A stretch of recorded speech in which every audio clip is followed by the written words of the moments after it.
டேஸ்டியான மீன் குழம்பு செஞ்சிடலாம் வாங்க. அதுக்கு ஒரு மசாலா அரைச்சி எடுத்துக்கலாம். இப்போ பேன் அடுப்பில் வச்சுட்டு கட் பண்ணி வச்சுருக்க பெரிய வெங்காயம் சேர்த்துக்கலாம். அது கூட 4 சின்ன வெங்காயம் சேர்த்து நல்லா வணக்கிக்கலாம். இப்போ சீரகம், சோம்பு, மிளகு 3 சேர்த்துக்கலாம். கட் பண்ணி வச்சுருக்க தக்காளி சேர்த்து நல்லா வணக்கிக்கலாம். இப்போ இதெல்லாம் நல்லா வணங்கின உடனே பூண்டு சேர்த்துக்கலாம். இப்போது வீட்டில் அரைச்ச 2 ஸ்பூன் குழம்பு மிளகாத்தூள் சேர்த்துக்கலாம். இப்போ அது கூட 1.5 ஸ்பூன் மல்லித்தூள் சேர்த்து எல்லாத்தையும் நல்லா கலந்து விட்டுக்கலாம். ஆற வச்சு அரைச்சி எடுத்துக்கலாம்.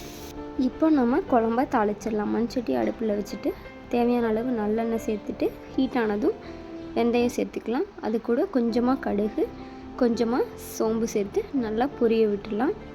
இப்போ இதெல்லாம் பொரிஞ்ச உடனே ஒரு பச்சை மிளகா கீரி சேர்த்துக்கலாம். கூட கட் பண்ணி வச்சுருக்க சின்ன வெங்காயம் சேர்த்துக்கலாம். இப்போ இதையும் நல்லா வணக்கிக்கலாம்.